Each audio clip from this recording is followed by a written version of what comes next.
বন্ধুরা, সবার আগে এই ভিডিওতে আপনাদের স্বাগত জানাই। এই ভিডিওতে আমি আপনাদের সঙ্গে শেয়ার করব কিভাবে আপনার মনের ভেতরে থাকা সেই ক্ষমতাগুলোকে জাগিয়ে তুলবেন, যার মাধ্যমে আপনি নিজের অসুখ বিসুখও ভালো করতে পারেন। হ্যাঁ বন্ধুরা, আমাদের মনের ভেতরে বসে থাকা একজন ডাক্তার সবসময় আমাদের সুস্থ করে তোলার জন্য প্রস্তুত থাকে। অনেক সময় মানুষ আমাকে প্রশ্ন করে, আমরা কি সত্যি আমাদের মনের সাহায্যে জিনিসপত্র বা রোগ সারাতে পারি? এর উত্তর হলো, আমরা জীবনে যা কিছু অর্জন করেছি, যা কিছু হারিয়েছি, যা কিছু পেয়েছি, সবই তো আমাদের মনেরই খেলা। আসলে আমাদের শরীরের ভেতরে প্রতিটি অ্যাক্টিভিটি যে চলছে, সেগুলো যদি গুনতে শুরু করি, তাহলে 1,00,000-এরও বেশি প্রক্রিয়া, মানে ইকুয়েশন বা কেমিক্যাল রিয়াকশান এই মুহূর্তে আপনার শরীরের ভেতরে চলছে। এগুলোকে কে নিয়ন্ত্রণ করছে? আপনার সাবকনসিয়াস মাইন্ড। মনে রাখবেন, মাইন্ড সম্পর্কে আপনি যতটুকু জানেন তার থেকে অনেক বেশি শক্তিশালী আপনার মন। কিন্তু আমাদের শুধু এটুকুই বলা হয় যে মনের শক্তি আছে, কিন্তু সেই শক্তির সঙ্গে কিভাবে যুক্ত হতে হয় সেটা আমাদের বলা হয় না। যদি আপনার প্রশ্ন হয় আমি ঠিক কোন কোন পদ্ধতি শিখব, তাহলে আজ আমি আপনাদের সঙ্গে 3টা জিনিস শেয়ার করব। আজ থেকেই সেগুলো ব্যবহার করলে আপনি দেখবেন সঙ্গে সঙ্গে আপনি নিজের অসুখ ভালো করার দিকে এগোচ্ছেন। আপনি আপনার ভেতরের ডক্টরকে, ভেতরের হিলারকে, ভেতরের চিকিৎসককে জাগিয়ে তুলছেন। চলুন শুরু করি। শুরু করার আগে শুধু এটুকুই বলবো, যদি এখনও আপনি আমাদের এই ইউটিউব চ্যানেল সাবস্ক্রাইব না করে রাখেন, সাবস্ক্রাইব করে বেল বাটন প্রেস করে রাখবেন প্রত্যেকটা ভিডিওর আপডেট সবার আগে পাওয়ার জন্য। প্রথম কথা, আপনি যদি কোনো রোগ ভালো করতে চান, তাহলে সেই রোগের সঙ্গে জড়িয়ে থাকা যে ভয়টা আছে সেটাকে আগে ঠিক করতে হবে। আমি কোথাও একটা রিপোর্ট পড়ছিলাম, সেখানে লেখা ছিল ক্যান্সারের থেকেও ক্যান্সারের ভয় মানুষকে বেশি কষ্ট দেয়, এমনকি অনেক সময় মানুষের মৃত্যুর কারণও হয়ে দাঁড়ায়। যখনই আমরা এমন কোনো খবর পাই, মানে এমন কোনো সংবাদ যে আমাদের এই রোগটা হয়েছে, আর তার আগে থেকেই আমরা সেই রোগ নিয়ে উল্টোপাল্টা অনেক কিছু শুনে রেখেছি, যে এটা নাকি ঠিক হবে না, এরকম একটা রোগ, এটা ভালো হয় না, এতে মানুষ এই কয়েক বছরই বাঁচে, তখন সঙ্গে সঙ্গে আমাদের সামনে একটা ভয় দাঁড়িয়ে যায়। আর অনেক সময় এই ভয়টা অন্ধকারের মতো আমাদের পুরো ভবিষ্যৎটাই ঢেকে ফেলে। অনেক সময় এই ভয়েই মানুষ ঘুম হারিয়ে ফেলে, টেনশন বেড়ে যায়, আর ধীরে ধীরে আরও গভীর ডিপ্রেশনে চলে যায়। যতক্ষণ না তারা জানতো যে তাদের এই রোগটা হয়েছে, ততক্ষণ সব ঠিকই ছিল, কিন্তু ডক্টর বলার সঙ্গে সঙ্গেই তোমার এই রোগটা হয়েছে, আমি মানুষকে গভীর ডিপ্রেশনে যেতে দেখেছি। শুধু তাই না, এই রোগটাকেই আরও কয়েক গুণ বাড়িয়ে দিতে দেখেছি, কারণ তখন তাদের ভেতরে ভয় ঢুকে গিয়েছিল।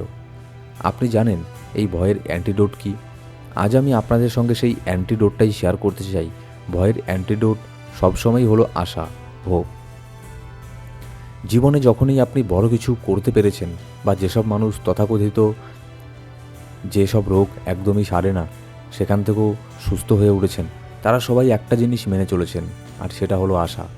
ডক্টররাও এটা মেনে নিয়েছেন যে আমাদের ভেতরে একটা নীরব লুকিয়ে থাকা ডক্টর বসে আছে, যেটা অনেক সময় শুধু ফলস হোপ, মানে একটু মিথ্যে আশাতেও জেগে ওঠে। আমাদের ভেতরে এমন একটা শক্তি আছে যেটাকে আপনি চাইলে ধোঁকা বলতে পারেন, কিন্তু সেটা কাজটা ঠিকই করে। একে বলা হয় প্লেসিবো ইফেক্ট। যখনই আপনি সুস্থ হওয়ার আশা রাখেন, যখনই নিজের জীবনকে ভালো করার আশা রাখেন, যখনই নিজের বয়সটা সুন্দরভাবে বাঁচার আশা রাখেন, তখন আপনার ভেতরে একটা পরিবেশ তৈরি হয়, যেটাকে আমরা প্লেসিবো ইফেক্ট বলি। কিন্তু যখন এই আশা শেষ হয়ে যায়, আর তার জায়গায় যদি কোনো আবর্জনা ঢুকে পড়ে, আর ভয় তো সবচেয়ে শক্তিশালী নেগেটিভ একটা ইমোশন, তখন আমাদের শরীরের ভেতরে একটা নেগেটিভ পরিবেশ তৈরি হয়। জানেন এর নাম কি? নেসিবো। তাই যখন আপনি ভালো হতে চান, সবার আগে ভয়ের অ্যান্টিডোট খুঁজে নিন, আর সেটার নাম হলো আশা। এখন আপনি আমাকে বলতেই পারেন, একজন এনএলপি ট্রেনার হিসেবে আমরা যেসব টেকনিকগুলোর ইউজ করে থাকি, যেমন অ্যাফার্মেশন, ভিজুয়ালাইজেশন, এগুলো কি আসলেই আমাদের আশাকে জাগিয়ে তুলতে পারে? দেখুন, আপনি একটা টেকনিক এখানে করতে পারেন। যারা আশা হারিয়ে ফেলেছে, আর সেই কারণেই যারা ডিপ্রেশনে আছে, সেই কারণে তারা গরিব, আর সেই কারণেই বারবার অযাচিত নানান পরিস্থিতির শিকার হচ্ছে। আপনি বলবেন করতে হবে কি? আপনাকে একটা কাজ করতে হবে, কল্পনা করতে হবে। কল্পনা করুন, আপনার সামনে অনেক দূর পর্যন্ত আপনার ভবিষ্যৎ ছড়িয়ে আছে, আর সেই ভবিষ্যতে আপনি আপনার বাকি জীবনে 5টা বড় সেলিব্রেশন কিভাবে উদযাপন করবেন। এই সেলিব্রেশনগুলো দেখতে শুরু করুন।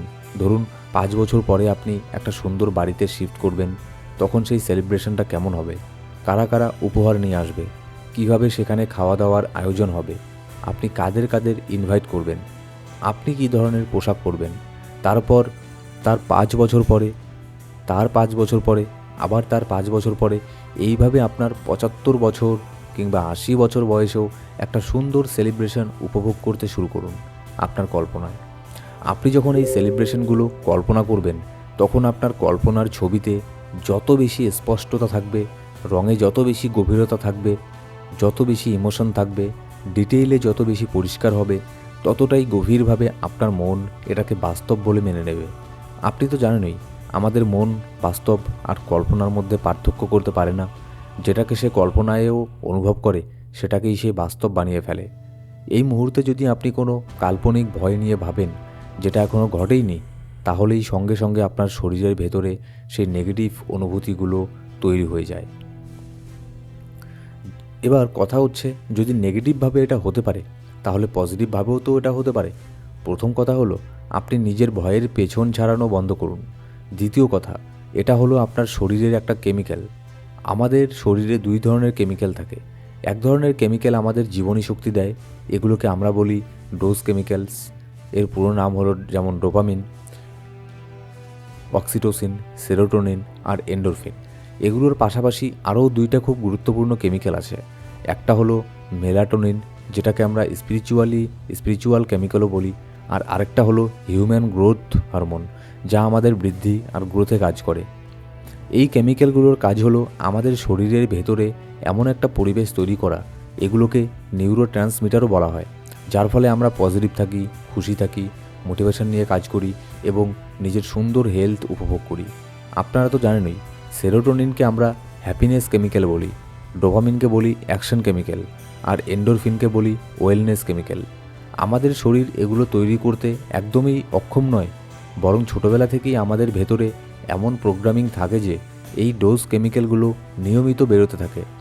যতদিন এগুলো রিলিজ হতে থাকে, ততদিন আমরা এনার্জেটিক, ইয়াং আর একদম বেঁচে থাকা জীবন উপভোগ করি। কিন্তু সমস্যা হয় তখনই, যখন একটা সময়ের পরে আমরা নিজেরাই এগুলোকে বন্ধ করে দিই, সচেতনভাবেই বন্ধ করি। আর তখন আমরা একটা নেগেটিভ কেমিক্যাল তৈরি করতে শুরু করি, যার নাম কর্টিসল।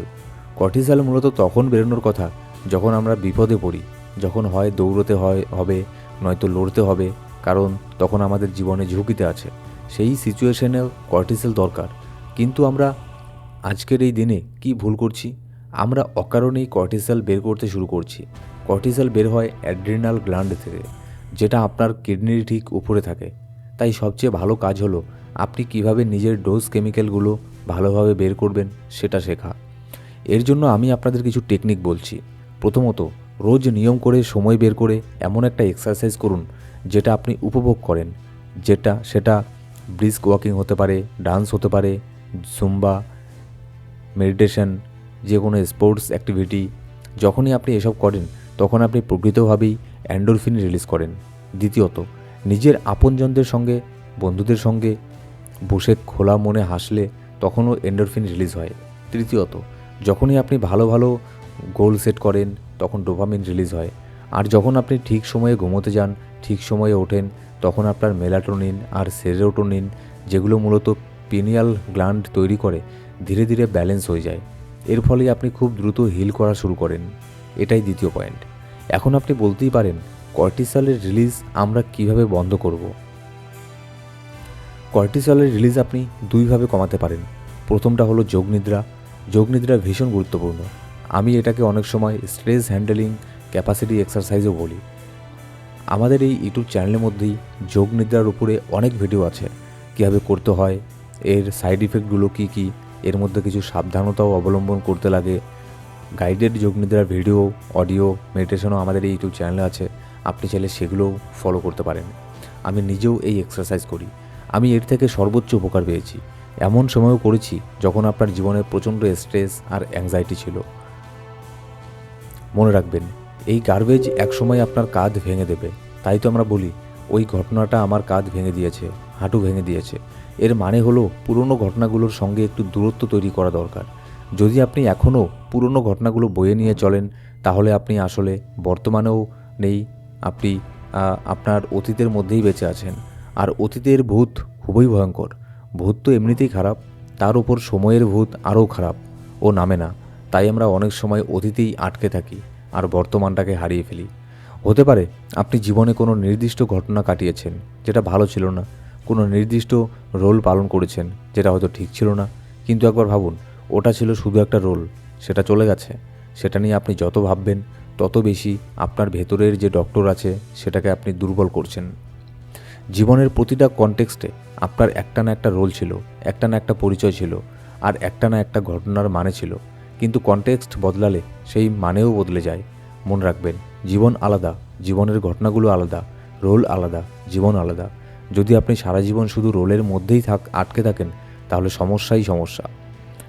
তাই এই 3টা কাজ অবশ্যই করবেন। এই 3টা পয়েন্ট আপনি যেই মুহূর্তে প্রয়োগ করবেন, ঠিক তখনই আপনার ভেতরে একটা নতুন উদ্দীপনা, নতুন কারেন্ট, নতুন এনার্জি আসবে। আপনি আবার নিজের ভেতরের হিলারকে জাগিয়ে তুলতে পারবেন। আশা করি ভিডিওটা আপনাদের ভালো লেগেছে। ভালো লাগলে কমেন্ট করবেন, লাইক করবেন, শেয়ার করবেন আর অবশ্যই সাবস্ক্রাইব করবেন। ধন্যবাদ।